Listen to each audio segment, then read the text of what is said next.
শান্ত এক গ্রামে ভোরের সোনালি আলো যখন চারপাশ আলোকিত করছিল, রহিম নামের এক ছোট্ট ছেলে তার জমিতে কাজ করছিল।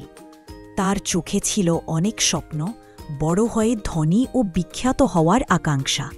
একদিন গ্রামের এক জ্ঞানী দাদু তাকে নিয়তের গুরুত্ব বোঝালে, কিন্তু রহিম তেমন গুরুত্ব দিল না। এরপর রহিম শহরে গিয়ে ব্যবসা শুরু করে এবং প্রচুর ধন সম্পদ লাভ করে। কিন্তু তার মনে শান্তি ছিল না। আরও পাওয়ার লোভে সে খারাপ পথে হাঁটা শুরু করে। ফলে তার মনে দ্বন্দ্ব সৃষ্টি হয়। একসময় রহিম অসুস্থ হয়ে পড়ে এবং জীবন নিয়ে ভাবতে শুরু করে। তখন সে বুঝতে পারে নিয়তি ছাড়া সব অর্জন মূল্যহীন। অনুতপ্ত রহিম আল্লাহর কাছে ক্ষমা চায় এবং ভালো পথে ফিরে এসে গরিবদের সাহায্য করতে শুরু করে।